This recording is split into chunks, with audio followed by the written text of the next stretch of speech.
Hey folks, Larson Halleck here. Are you a fan of Larson Halleck and the Barbaric Gentleman? Of course you are, otherwise you wouldn't be watching. Would you like to help the channel grow? Would you like to help me out? If so, here's how you can. You can go to patreon.com/Larson Halleck and join the ranks of these illustrious heroes. You can also go to www.paypal.me/Larson Halleck to also donate some money.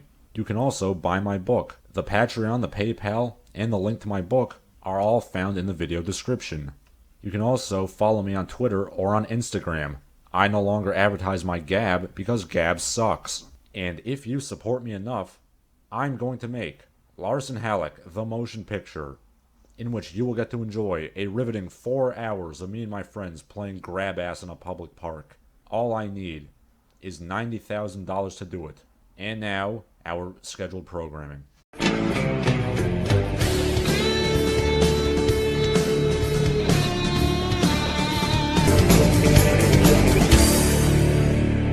Hello, it's your dear friend Larson Halleck, with another edition of Kung Fail. We're looking at one that was suggested to me by a fan. Thank you, John DeSharoon. It's yet another white ninja, and we just have so much fun with these guys, don't we? Let us dive into Bryce Dallas, and holy man-titties, Batman. Let's not literally dive into him, although I think it's quite possible, in a way that those of you who are fans of Preacher should be familiar with. This is what came up on the first page of my Google search. I just feel this sense of sadistic exuberance at the fact that this human waterbed somehow passed himself off as a ninja master. I can scarcely predict what this investigation will entail, but to paraphrase the immortal words of Pinhead, this rabbit hole will have such sights to show me. Well, I guess we all know why he studied ninjutsu. It's because the black uniforms are very slimming. And frankly, I already hate the guy because I'll forever conflate this asshole with the lovely Bryce Dallas Howard. And now I'm going to go vomit. Anyway, who is Bryce Dallas? According to the cover of his $100 book, he is a PhD and a theological doctor. His book is titled Konigun Ninjutsu. Konigun is not a Japanese word, and that's just the first of many lies.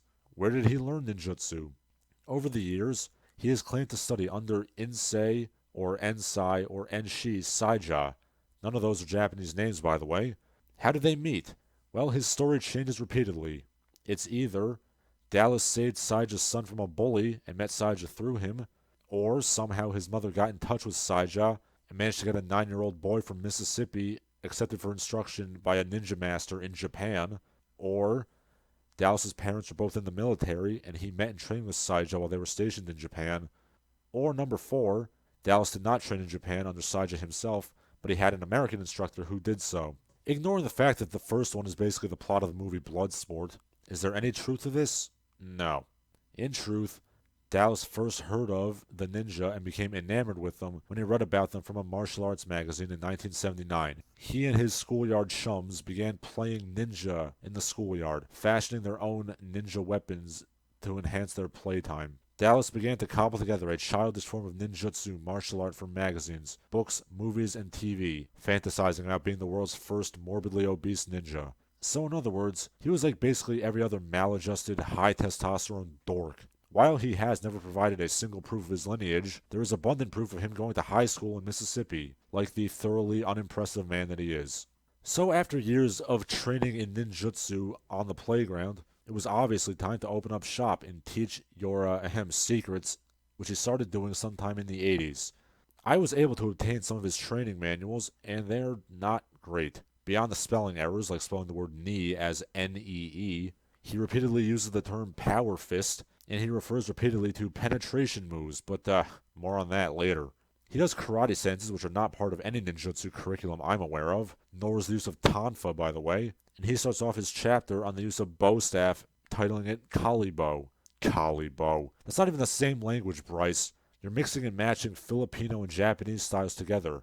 I'm honestly surprised that he didn't just slap some derp dragons and derp yin-yangs around to make it look more oriental. Let's take a closer look at the staff section. At the top of the page, we see pole vault technique. Pole vault? Can you imagine this tub of shit doing a pole vault? Or hell, even doing a shoulder roll, which is also on the page? Pretty sure the only rolls this guy has ever done are cinnamon rolls. The acrobatics section, I have some slight doubts that Mr. Dallas can do a wall run, a handspring, or even a cartwheel. Cartwheel is spelled wrong, might I add. Ah, the floor bounce. That's his specialty. Leaving the improbable acrobatics behind, there's a hypnosis notation in the staff section. Do you hypnotize him first and then hit him, or does the hitting cause the hypnosis?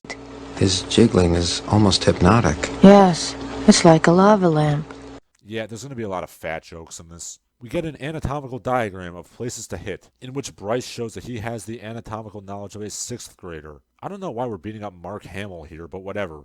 Also, how the hell do you spell collar wrong? Really, Mississippi public schools? Let us briefly go through the training guide for a 3rd Dan black belt, so we can see the rigorous requirements demanded of a Konigun Ninjutsu master. 1. Red sash. Why would you need the ranking system for Kung Fu in a ninjutsu class? 2. Dirks are not Japanese and they're not throwing knives. The dirk is actually of Scottish origin, and it's a double-bladed combat knife for stabbing. 3. Caltrops. I don't know how this is supposed to be a challenge.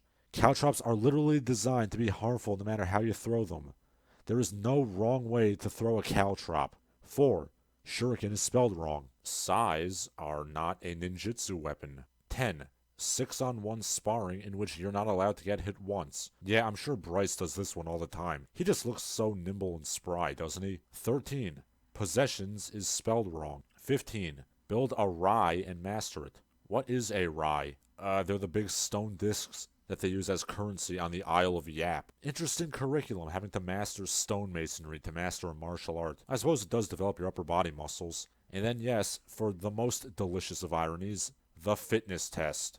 You have to do 100 push-ups in 3 minutes, 500 jumping jacks, splits, handsprings. You know what I'm gonna say. I'll just let you make up your own fat joke. Post them in the comments, the winner will get a prize. Oh, and Bryce apparently thinks he can catch arrows out of the air, because what would a martial arts fraud be without claiming to have superpowers? Also note that much like fellow fake ninja Ashita Kim, he claims the power of levitation. Man, the fat jokes just write themselves. I'm belaboring the point here. According to the accounts of many, Konigun Ninjutsu was basically a cult that demanded fanatical loyalty from its students. And being a cult, did Bryce demand weird sex shit from the women?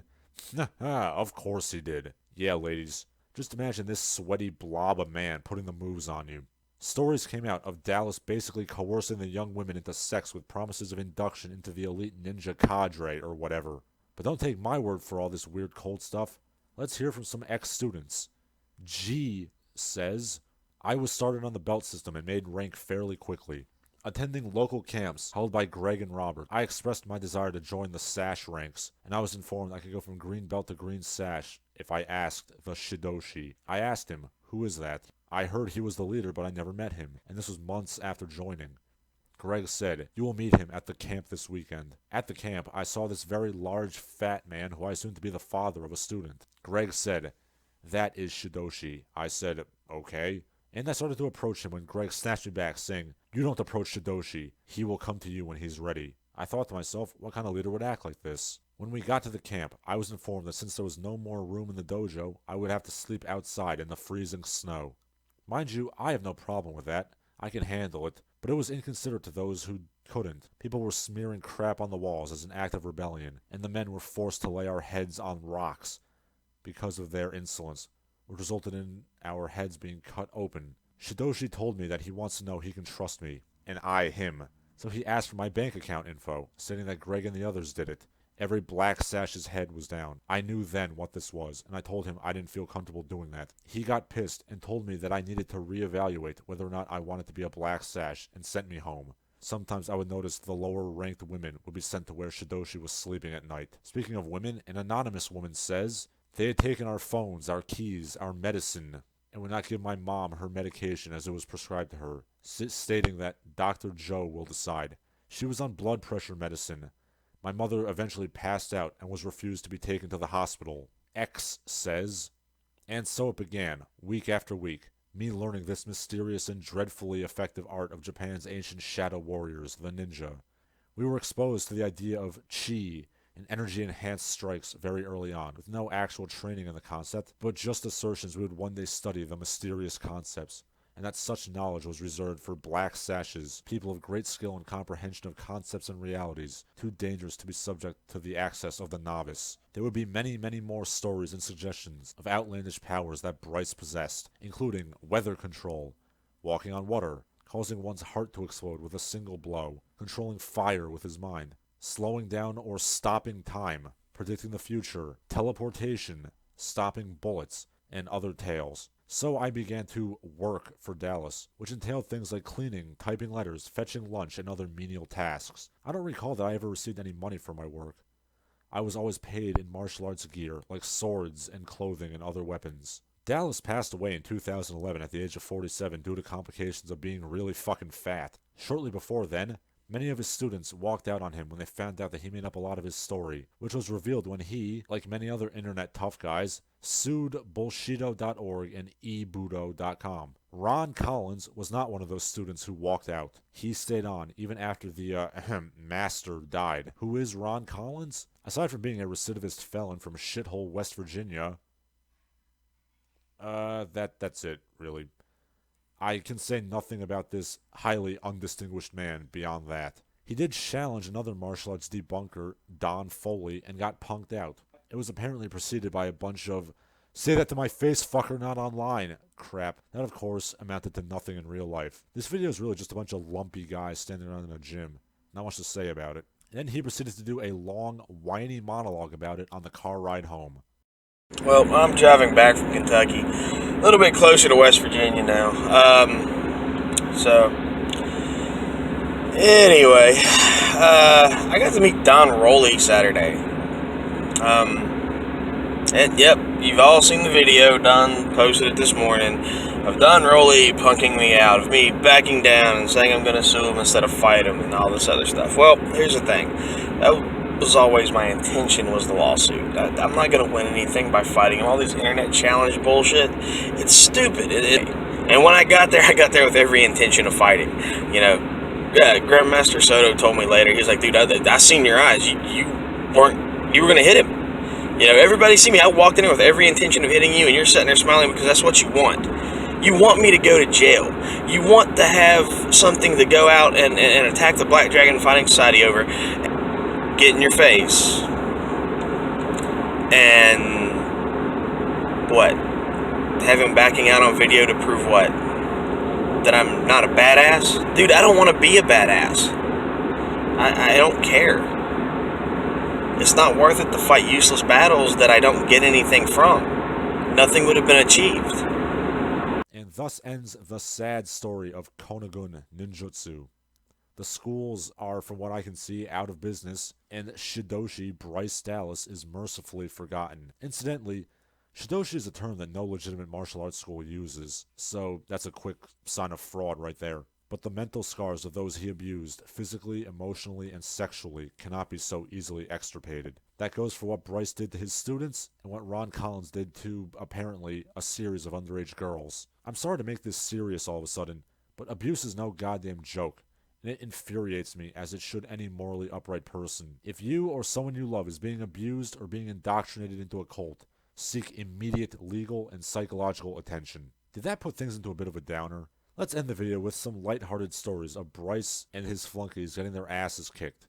Roger Williams says, I immediately started attacking Bryce hard. I was throwing hard techniques, kicks, punches, everything I could think of, and I was pounding him. He tried to save face by saying, man, you've gotten better since last time. They had fought once before, and Roger was not taking it seriously that time. And Bryce apparently went around claiming that he kicked his ass. Roger then says, I was just playing with you last time.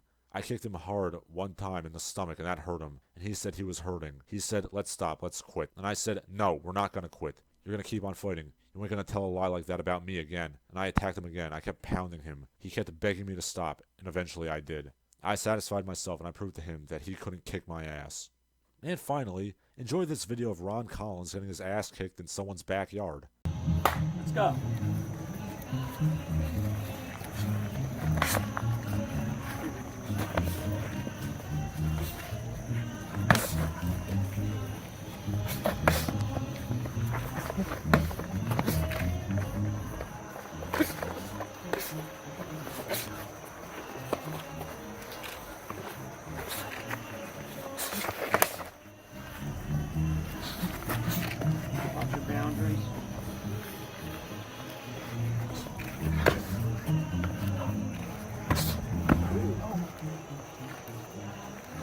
Not finished.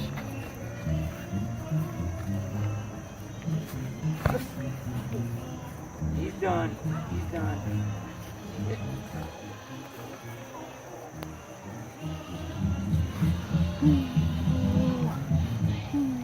Sleep easy, kids, for the fat man is dead. I'm Larson Halleck. Keep on training.